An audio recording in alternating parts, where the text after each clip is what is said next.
మొన్న బందర్లో అదే మచిలీపట్నంలో రఘునాథ శర్మ అనే 41 సంవత్సరాల పూజారి, అది కూడా పవిత్రమైన రాముల వారి ఆలయంలో అర్చకత్వం వెలగబెడుతున్న పూజారి తన ఇంట్లోనే అద్దెకుంటున్న కుటుంబంలో 17 సంవత్సరాల ఇంటర్ చదివే అమ్మాయిని పలుమార్లు మత్తు తినిపించి రేప్ చేసి ఎవరికి చెప్పొద్దని ఆ పిల్లని భయపెట్టి రకరకాలుగా మభ్యపెట్టి ఆ తర్వాత ఆమె గర్భవతి అన్న విషయం ఇంట్లో తెలిసిన తర్వాత గుండెలు బాధేసుకున్నారు ఇంట్లో వాళ్ళు.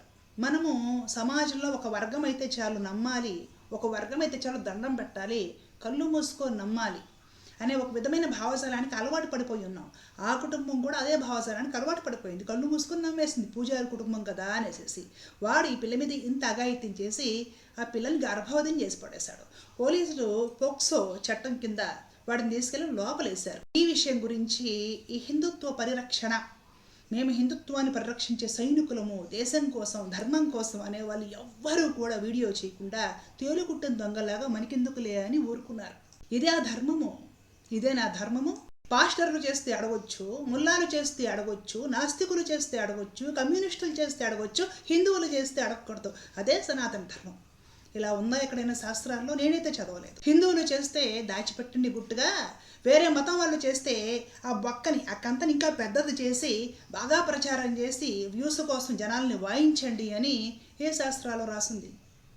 బై ద వే, మొన్నటిదాకా నేను కూడా ఇలాంటి నీచమైన కృత్యాలు చేసిన దాన్ని, ఇలాంటి ఉన్మాదంలో బ్రతికిన దాన్ని, వాట్సాప్లు చూసి కొందరు వీడియోలు చూసి వరుణాయనో పక్కన వాడిని వాయించడమే ధర్మ పరిరక్షణ, అలాగే చెయ్యాలి అనుకున్న దాన్ని. కానీ ఈ ధర్మ పరిరక్షణ అనే ముసుగులో, హిందూ ఐక్యత అనే ముసుగులో అనాదిగా వస్తున్న వైదికమైన సాంప్రదాయానికి కూడా వీళ్ళే మంట అతికించిన రోజును, ఆ మంటలు మాకు అతుక్కున్న రోజున, మా గుండెలకు ఆ మంటలు అతుక్కున్న రోజున నాకు ఈ కళ్ళకు కమ్మిన మత్తు దిగిపోయింది. ధర్మ పరిరక్షణ పేరుతోటి ఎక్స్ క్రిస్టియన్లు, ఎక్స్ సాయిబాబా భక్తులు, ఈ ఎక్స్ అని చెప్పుకున్న వాళ్ళందరూ ఈరోజు ధర్మ పరిరక్షణ పేరుతోటి మేము ఏ రోజు ఎక్సలం కాదు, మేము సనాతన వైదికమైన పరంపర నుండి ఎప్పటి నుంచో పాటిస్తూ వచ్చిన వాళ్ళం, మా మీదే దాడులు చేస్తుంటే ఆ రోజు తెలిసొచ్చింది ఇది ఉన్మాదము అని. పరమాత్మ నన్ను ట్రోల్ చేస్తే చేశారు కానీ వీళ్ళందరూ కాపాడాడు.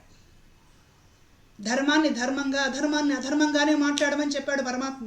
మనమైతే ఒకలాగా, ఇంకొక మతం అయితే ఇంకోలాగా, అగ్ర కులాల వారి గురించి అయితే ఒకలాగా, నిమ్న కులాల వారి గురించి అయితే ఒకలాగా మాట్లాడమని పరమాత్మ భగవద్గీతలో చెప్పలేదు. ట్రోలింగ్ అయితే అయింది కానీ పరమాత్మ నా కళ్ళు తెరిపించాడండి, నిజంగా నా కళ్ళు తెరిపించాడు. ఉన్నది ఉన్నట్టుగానే మాట్లాడాలి. నిన్న ఎవడో సాయిబు 72 సంవత్సరాల వాడు సమోసాలని పరమ చండాలంగా కులిపోయిన వాడితో తయారు చేస్తుంటే దాన్ని కూడా నేను ఎక్స్పోజ్ చేస్తాను. తప్పే. నా దృష్టికి కనుండి ఏ పాస్టర్ కానీ, ఏ ముల్లా కానీ, ఇంకొకడు కానీ ఇలాంటి తప్పుడు పనులు చేస్తున్న విషయం తెలిస్తే ఖచ్చితంగా సత్యభామ ఛానల్లో వీడియోస్ వస్తాయి, మొహమాటం అనేది ఉండదు. ఈ పూజారి చేసిన దాన్ని నేను ఎక్స్పోజ్ చేశా, కొన్ని ప్రధాన వార్తా ఛానల్స్లో వచ్చాయి.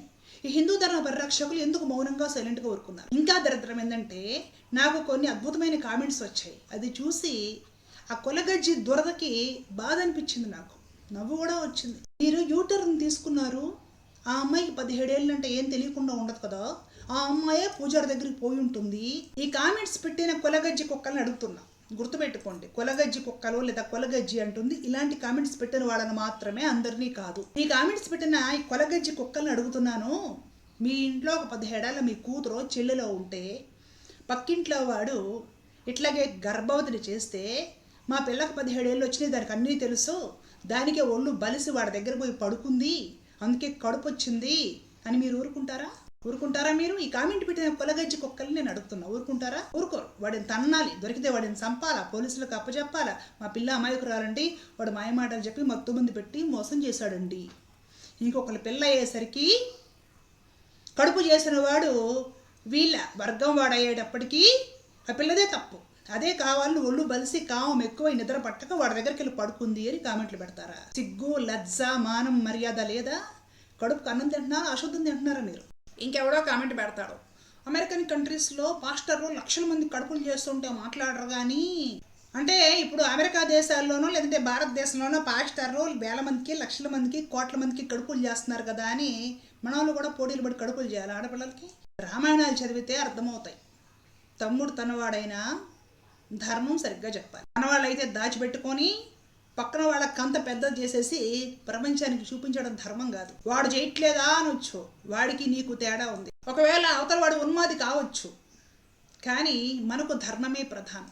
ధర్మం ధర్మంగా చెప్పాలి, అధర్మం అధర్మంగా చెప్పాలి. వాడు ఉన్మాదిని, నేను కూడా ఉన్మాదిని అయిపోతాను అంటే ఆ ఉన్మాదంలో ఒకరోజు తగలబడిపోయేది మనమే. ఈ ఉన్మాదంలో మొన్న మేము పాటించే సాంప్రదాయానికి మంటలు అంటుకున్న రోజున నా కళ్ళు తెరుచుకున్నాయి, నాకు అర్థమైపోయింది. ధర్మ పరిరక్షణ ముసుగులో ఎప్పుడు ఒక కులానికి కాపుగాయడం, ఆ కులంలో కూడా ఒక వర్గం పాటించే వాళ్ళకి కాపుగాయడము, ఇంకొక వర్గం పట్ల ద్వేషం ప్రదర్శించడం. వీళ్ళు ఒక దేవుడిని పూజిస్తారు, మాకు నచ్చిన మిగతా దేవతలను పూజించారు, అదంటే వీళ్ళకి కడుపు నొప్పి. ధర్మ పరిరక్షణ ముసుగులో ఒక యతీశ్వరుని నిరంతరము బూతులు తిట్టడము, ఎక్స్పోజ్ చేయడము, ట్రోల్ చేయడం. ధర్మ పరిరక్షణ ముసుగులో పిల్లలకి మధ్యాహ్నం భోజనం వద్దు, వాళ్ళు అన్నం ఉంటే వస్తారు, బడికి లేదంటే వాళ్ళే చేస్తారు.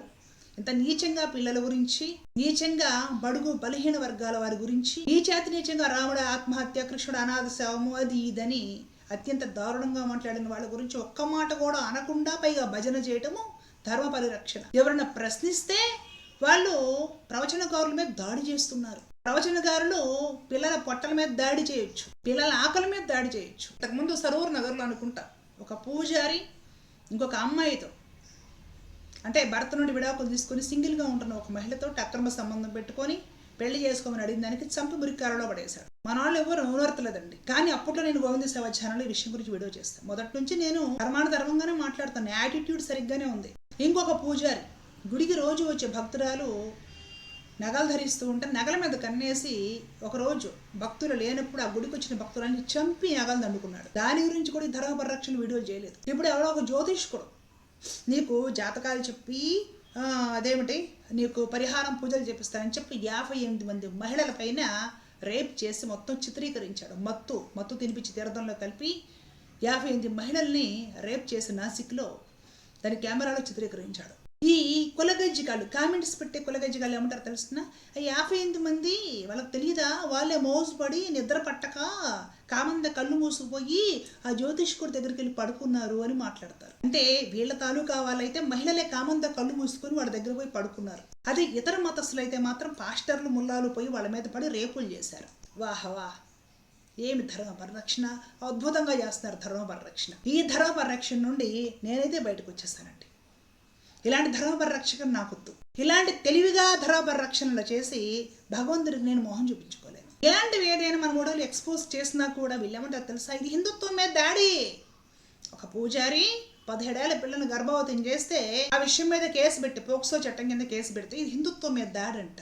అంటే ఏం చేయాలి, రేపు చేసినా గర్భవతులు చేసినా హత్యలు చేసినా వదిలేయాలి వాళ్ళని. 17 ఏళ్ల పిల్ల మోసుబడి 41 సంవత్సరాల పూజారి దగ్గరికి వెళ్ళి పడుకుందా? 41 సంవత్సరాల పూజారి మడిగట్టుకొని సైలెంట్గా నుంచున్నాడు, అయినా సరే ఆవిడ గర్భం ధరించింది. ఆ పిల్ల సిగ్గుందా? ఇలాంటి కామెంట్లు పెట్టే వాళ్ళు అన్నం తింటున్నారు, అశుద్ధం తింటున్నారు. మనదైతే ఒక రకంగా కవర్ చేయాలి, ఇంకొకటిదైతే వేరే విధంగా రైచుకోవాలి. ఇదే ఆ ధర్మము, ఇదేనండి ధర్మ పరిరక్షణ. సత్యభామ 17 ఛానల్లో ఇలాంటి నీచ కృత్యాలు పూజారులే చేసిన, ముల్లాలే చేసిన, పాస్టర్లే చేసిన, కమ్యూనిస్టులే చేసిన, నాస్తికులే చేసిన, రాజకీయ నాయకులే చేసిన, సినిమా వాళ్ళే చేసిన, సమాజంలో ఏ వర్గం వాళ్ళు, ఏ మతం వాళ్ళు, ఏ కులం వాళ్ళు చేసినా ఖచ్చితంగా ఎక్స్పోజ్ అవుతాయి. మొహమాటము ముందు వెనక ఆలోచనలు లేవు. క్లారిటీగా ఈ పని చేశారు అని తేలిందంటే ఈ ఛానల్లో వీడియో వచ్చి తీరుతుందంతే. జై హింద్.